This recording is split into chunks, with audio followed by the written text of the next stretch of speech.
Saudara-saudari terkasih, apakah saudara sudah memulai hari ini dengan penuh sukacita dan punya niat untuk berbuat baik meskipun kecil? Semoga Tuhan memberkati niat baik saudara. Dalam hidup ini ada dua macam orang.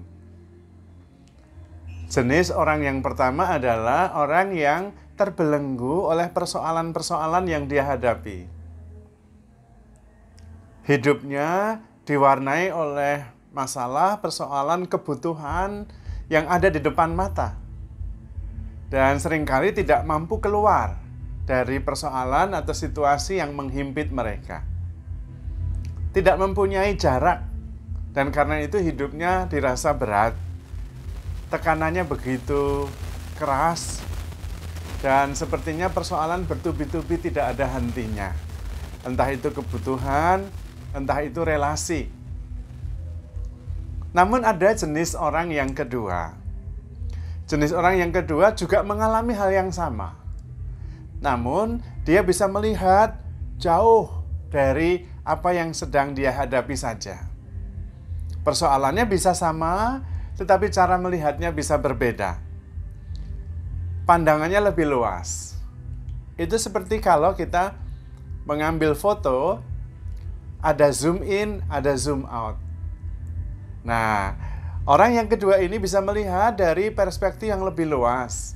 Dan kemudian persoalan yang dia hadapi tidak menjadi besar sekali sampai menguasai dirinya sepenuhnya. Dia bisa mengambil jarak, melihat dari jauh, dan kemudian memberi perspektif yang lebih luas. Dari situ kemudian ia bisa melampaui persoalan yang sedang dia hadapi, dan kemudian bisa menemukan solusinya dengan lebih bijaksana. Orang yang kedua ini juga bisa beristirahat, mengambil jarak dari persoalan yang beruntun yang dia hadapi. Dalam bahasa spiritual, orang tipe kedua ini disebut orang yang memandang kehidupannya dari dimensi keempat, bukan dimensi 3. Dimensi keempat itu dimulai dengan sebuah sudut pandang yang lebih luas dan lebih jauh. Persoalan yang dihadapi dipandang oleh orang dengan dimensi keempat ini dalam rangka tujuan hidup yang begitu panjang. Jadi bukan hanya apa yang dihadapi secara langsung, tetapi dilihat dalam rangka tujuan yang lebih panjang. Karena itu, baik buruk tidak soal, karena bisa diolah untuk sesuatu yang lebih panjang, lebih jauh.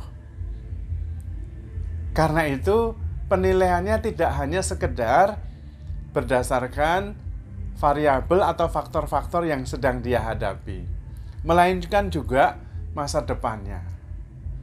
Kalau dia harus menderita sekarang, tidak apa-apa, karena ini penting untuk masa depannya. Ungkapan bijaksananya adalah berakit-rakit ke hulu, berenang-renang kemudian. Sekarang bersakit-sakit nggak apa-apa, tetapi untuk kebahagiaan di masa mendatang. Jadi memandang persoalan lebih luas, tidak sekedar muyak dengan apa yang dia hadapi secara langsung setiap hari. Strategi atau cara lain untuk bisa mempunyai sudut pandang dimensi keempat adalah dengan latihan kesadaran. Dengan mengambil jarak, menyadari persoalan-persoalan, dan menyadari diri bahwa kita itu bisa tak terbatas.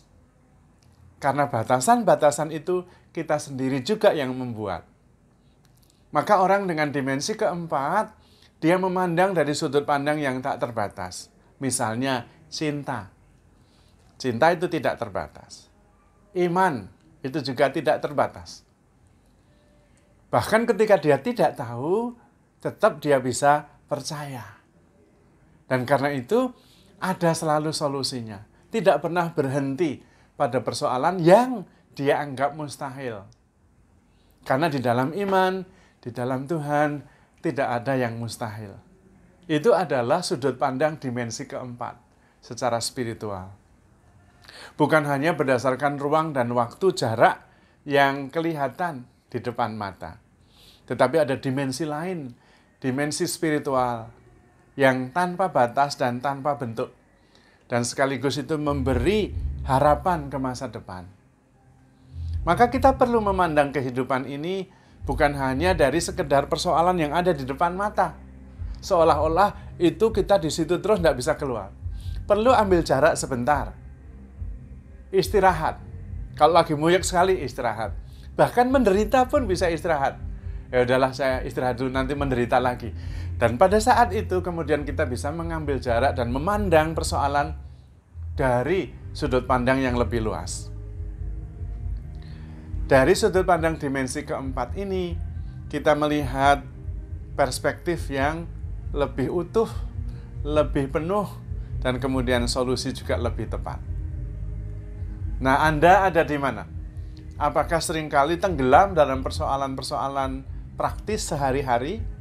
Atau juga bisa melihat apa yang dihadapi ini di dalam konteks tujuan masa depan? Melihatnya dari sudut pandang iman, dari sudut pandang kasih. Karena sebetulnya peristiwa-peristiwa sehari-hari itu juga menuntun kita menuju versi terbaik kita masing-masing. Yang mungkin efeknya tidak langsung, tetapi jauh di belakang ketika kita mempunyai fokus dan tujuan serta intensi yang jelas tentang siapa diri kita yang ingin kita wujudkan. Kita juga yang membuat batasan-batasan atas diri kita sendiri, namun kita juga yang bisa menjadi pemimpin atas hidup kita sendiri. Membongkar batasan-batasan, kepercayaan-kepercayaan lama, dan kemudian menemukan perspektif baru. Perspektif iman, perspektif kasih, perspektif kesetiaan, perspektif tujuan. Dan kita mempunyai jalan kita masing-masing. Karena kita mempunyai latar belakang tersendiri, kita mempunyai juga perspektif tersendiri, kita juga mempunyai pengalaman yang berbeda, masing-masing unik. Maka kita perlu justru menggali potensi dan daya hidup dari dalam yang memimpin kita menuju ke masa depan yang melampaui persoalan-persoalan konkret yang sedang kita hadapi. Percayalah di dalam iman bahwa apapun yang kita hadapi itu akan berlalu. Ada yang lebih otentik dan abadi di masa depan. Dan kita bisa merintisnya sekarang. Ketika kita memandang diri kita di masa depan seperti apa yang kita ingin kita jalani, maka yang kita hadapi sekarang adalah sebuah pembelajaran. Proses menuju versi terbaik kita masing-masing. Di situ ada iman, di situ ada harapan. Apalagi ketika kita sadar bahwa hidup kita sebetulnya ada di tangan Tuhan. Dan di dalam iman, di dalam Tuhan, tidak ada yang mustahil. Maka saudara-saudari terkasih, mari kita memandang kehidupan kita dari perspektif yang lebih luas. Perspektif yang tanpa batas, yaitu perspektif iman, perspektif cinta.